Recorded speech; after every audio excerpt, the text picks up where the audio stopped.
assuring everyone, but not just the senator, but everyone who has doubts regarding K-12, that we're planning for this. We plan for this. We're budgeting for this. We're doing all the measures in order to make sure that come 2060, pasok ng unang batch ng grade 11, medyo smooth na yung transition.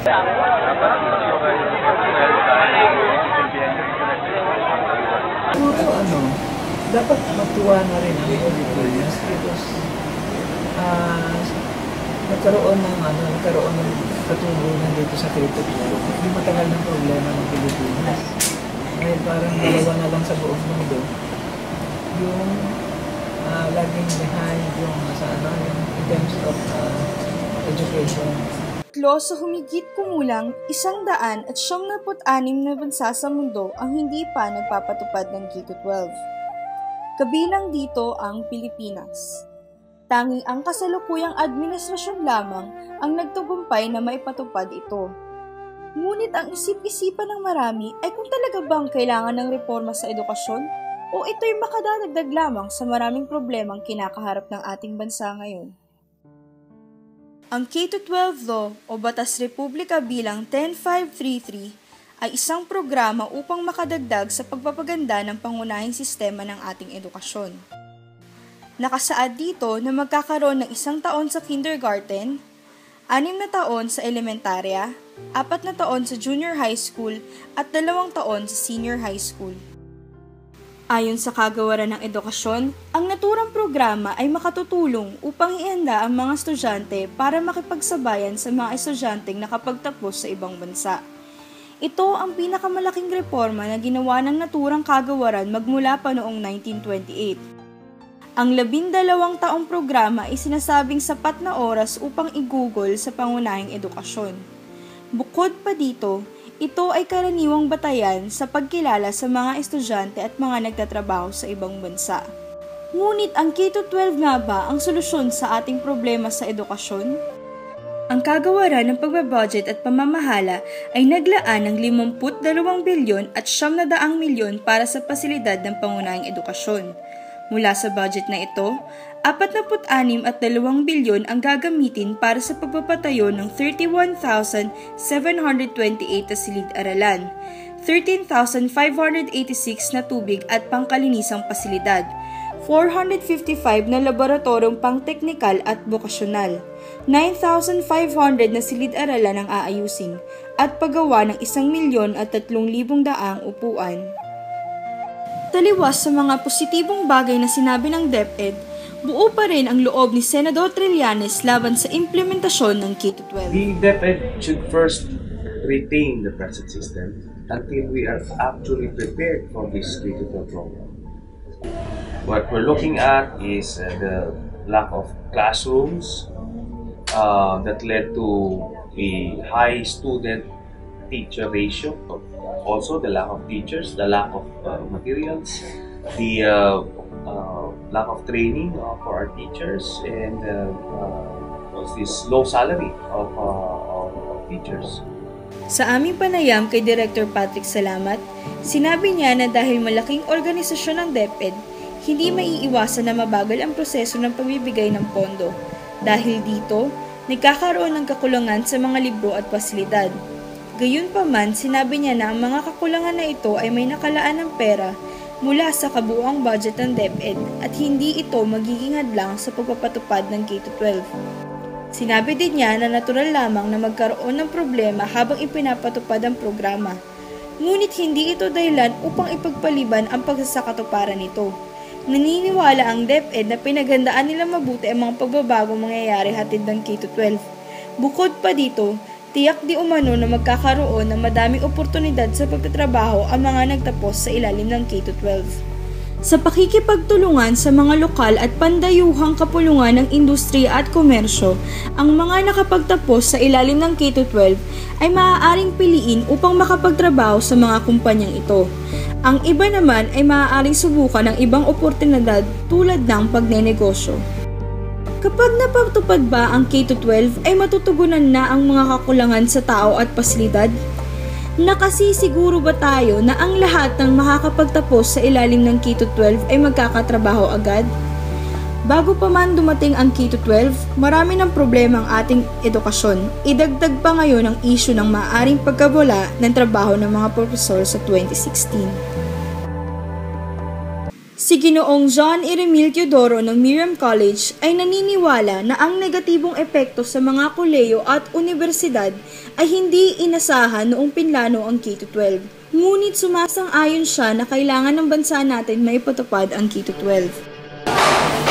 Kasi ito yung course kung minsan na yung aniglism sa Philippines, hindi na-acknowledge sa Europe para sa US. Kasi kulang tayo. Kaya dapat matagal na ginawa yan ang pamahalaan.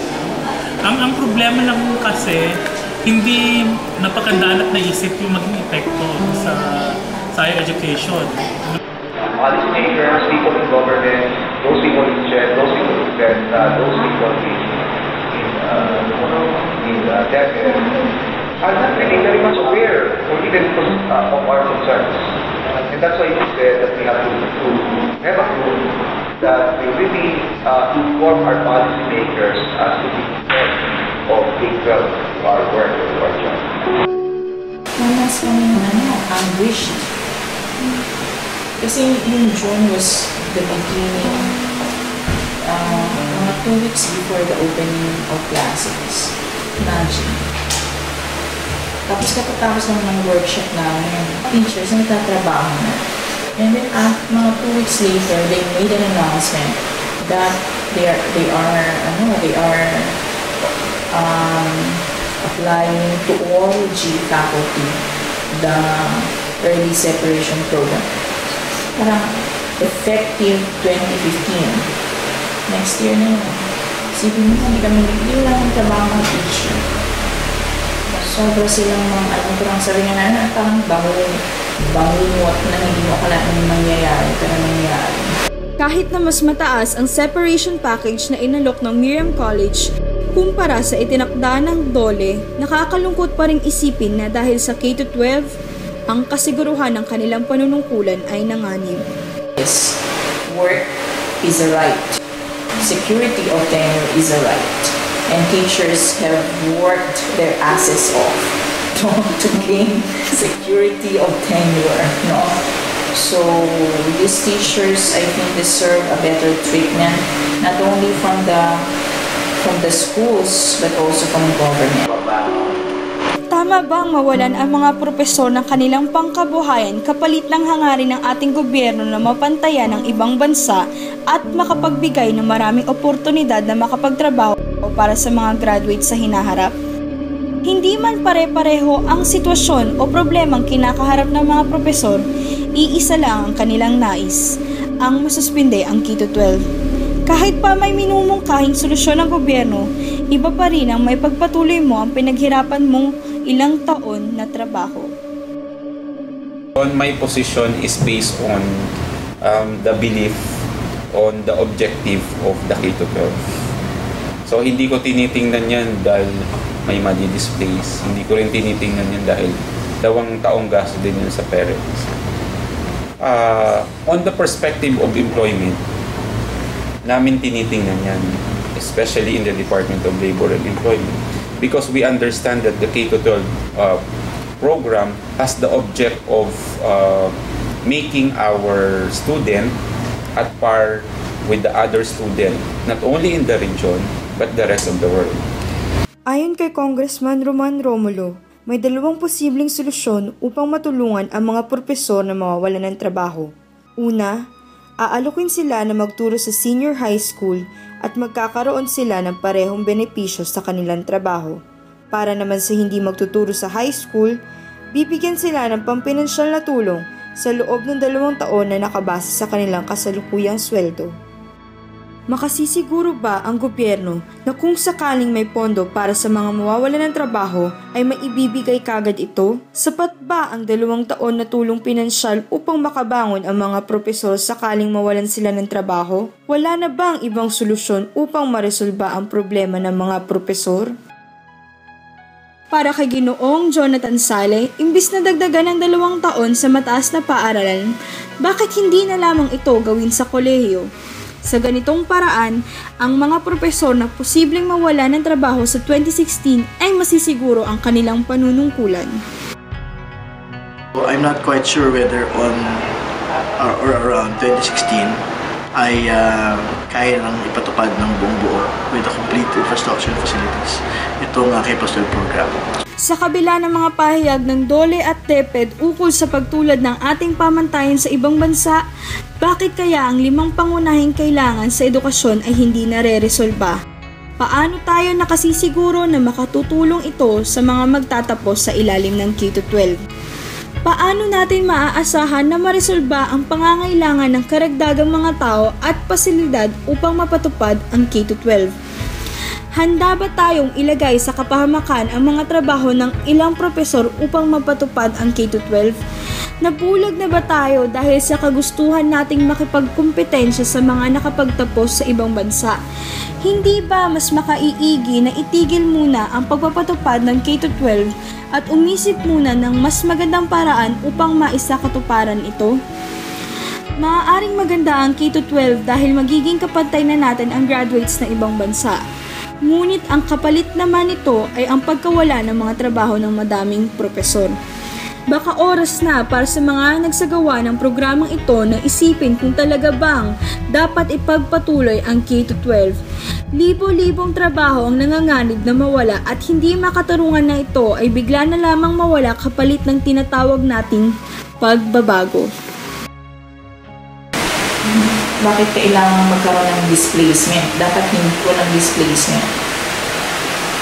No? Kasi pwede ka magdagdag, pero hindi mo kailangan tanggalin. Oo, there should be something about the addition of the 2 years that will ensure the security of tenure of teachers. Kasi pinaghirapan na ng mga teacher. Mahirap maging isang regular sa isang universidad o kolehiyo. Hindi biro ang trabaho ng pagiging propesor. Katulad din ng iba, kumakayod ang mga propesor para sa kanilang pamilya. May responsibilidad silang siguruhin na maibagay ang pangangailangan ng mga ito. Kung may sasatupad ang K-12, paano na sila? Maaaring unti lang sila kumpara sa populasyon ng buong Pilipinas, ngunit isa sila sa mga nagsasakripisyo upang magbigay kaalaman sa mga estudyante. Ano kaya ang mangyayari sa kanila? Ang mga boses ba nila ay maririnig o mababaon na lamang sa limot?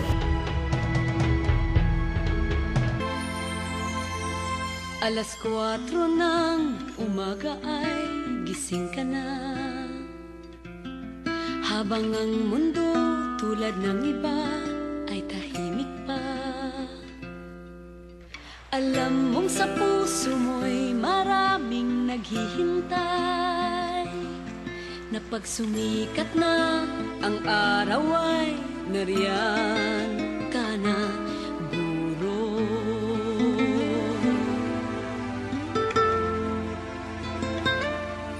Pagod ay nawawala sa'yong mga mata,